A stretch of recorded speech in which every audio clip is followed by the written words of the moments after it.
Hello friends, welcome back to my YouTube channel. Falne hokolore. Aji moi আপোনালোকৰ মাজলৈ লৈ আহিছো মাৰ হাতৰ স্পেশাল টেকেলি পিঠাৰ ৰেচিপিটো। আমি খাই বহুত ভাল পাওঁ। আপুনিও নিশ্চয় ভাল পাব। ভিডিওটো ভাল পালে মাৰ কাৰণে এটা লাইক আৰু কমেন্ট কৰিব নাপাহৰিব। আৰু যদি মোৰ ভিডিও প্ৰথমবাৰৰ বাবে চাইছে তেতিয়া মোৰ চেনেলটো সাবস্ক্ৰাইব কৰি দিব নাপাহৰিব। টেকেলি পিঠা বনাবৰ বাবে মায়ে প্ৰথমে হিটাৰতে এনেদৰে কলহ এটাত পানী গৰম হ'বলৈ তুলি দিছে। পানীখিনি উতলিবলৈ আধা ঘণ্টামান সময় লাগে। আৰু মাই 2 কেজি মান বুকা চাউল 2 ঘণ্টা সময় পানীত তিয়াই থৈ ঢেঁকীত খুন্দি এনেদৰে পিঠাগুৰি কৰি লৈছে। টেকেলি পিঠা বনাবৰ বাবে আপুনিও বুকা চাউল ব্যৱহাৰ কৰিব। আৰু দুটা সৰু নাৰিকল ৰুকি লৈছে। নাৰিকল দিয়া টেকেলি পিঠা খাব যে ইমান ভাল লাগে। নাৰিকলখিনি ভাজি ল'বৰ বাবে প্ৰয়োজন অনুপাতে আমি ইয়াত চেনি যোগ কৰিম। আপুনি যদি কমকৈ চেনি খায় তেতিয়া কমকৈ চেনি এড কৰিব। এতিয়া আমি ভালদৰে চেনিখিনিৰ লগত নাৰিকলখিনি মিহলি কৰি দিম। এনেকুৱাকৈ কৰি ল'ব। বলক এতিয়া আমি এইখিনি ভাজি লওঁ। গেছটো মিডিয়াম ফ্লেমত দি কেৰাহীখনত আমি নাৰিকলখিনি দি দিছোঁ। কেৰাহীটো আগতে গৰম কৰি নল'ব। ভালদৰে 15 মিনিট সময়ৰ কাৰণে কণ্টিনিউয়াছলি লৰাই থাকিব যাতে তলত নালাগে। নাৰিকল আৰু চেনিৰ পৰা ওলোৱা পানীখিনি সম্পূৰ্ণ নোহোৱা হোৱালৈকে আমি লৰাই থাকিম। 15 মিনিট সময় লৰাই থকাৰ পিছত ভাজি লোৱা নাৰিকলখিনিৰ পৰা যেতিয়া এটা ধুনীয়া গোন্ধ ওলাব তেতিয়া গেছটো অফ কৰি দিব। এতিয়া আমাৰ পিঠাগুৰিখিনি 2 চামুচ নিমখ এড কৰি দিছে। তাৰ পিছত অলপ অলপকৈ পানী ছটিয়াই দিছে আৰু হাতেৰে মিহলি কৰি দিছে। একদম বেছিকৈ পানী ব্যৱহাৰ নকৰিব। যাতে এনেকুৱাকৈ মখা বান্ধে সেইটো হিচাপত পানী এড কৰিব। তাৰ পিছত মই হাতেৰে এনেদৰে মখাখিনি গুৰি কৰি দিছে।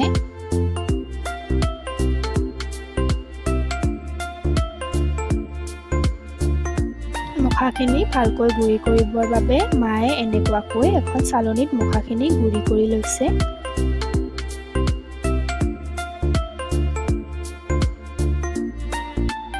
এয়া গোটেইখিনি ধুনীয়াকৈ গুৰি কৰা হৈ গ'ল।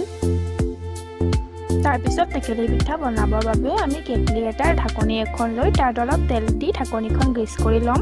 পিঠাগুৰিখিনি ঢাকনিখনত লাগি নধৰিবৰ বাবে এনেদৰে তেলেৰে গ্ৰীছ কৰি লোৱা হয়। এতিয়া ঢাকনিখনত মায়ে এনেদৰে পিঠাগুৰি দি দিছে আৰু মাজত ভাজি থৈ দিয়া নাৰিকলখিনি ভৰাই দি পুনৰ ওপৰত পিঠাগুৰি অলপ বেছিকৈ দি লাহে লাহে হেঁচি দিছে।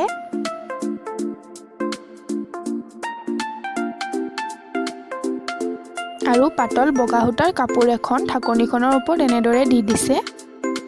তাৰপিছত মায়ে উতলি থকা পানীৰ কলহটোৰ ওপৰত টপলাটো বহাই দিছে।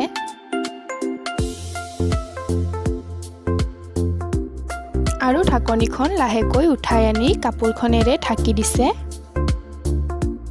বহুতে ঢাকনিখন উলিয়াই নিদিয়ে, কিন্তু আমাৰ মায়ে এনেদৰে উলিয়াই দিয়ে যাতে পিঠাটো উলিয়াবলৈ সহজ হয়। 2-3 মিনিটমান পিছত যেতিয়া কাপোৰখনৰ ওপৰেৰে ভাপ ওলাব ধৰে তেতিয়া পিঠাটো হোৱা বুলি গম পাব পাৰি। আমাৰ পিঠাটো হৈ গৈছে আৰু এতিয়া মই সাৱধানে প্লেটখনত উলিয়াই দিলে।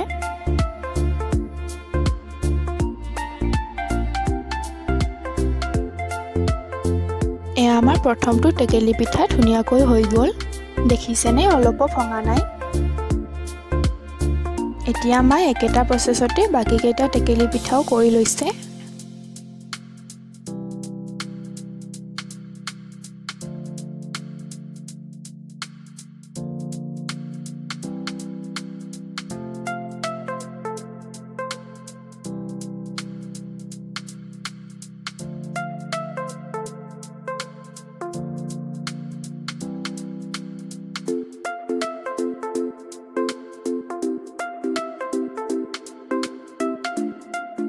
এয়া মাৰ হাতৰ টেকেলি পিঠা গোটেইকেইটা হৈ গ'ল। আমি এনেদৰে পৰিৱেশন কৰিলোঁ। আপুনিও আমাৰ স্পেচিয়েল টেকেলি পিঠাৰ ৰেচিপিটো ট্ৰাই কৰি চাবচোন আৰু কেনেকুৱা পালে আমাক জনাবলৈ নাপাহৰিব।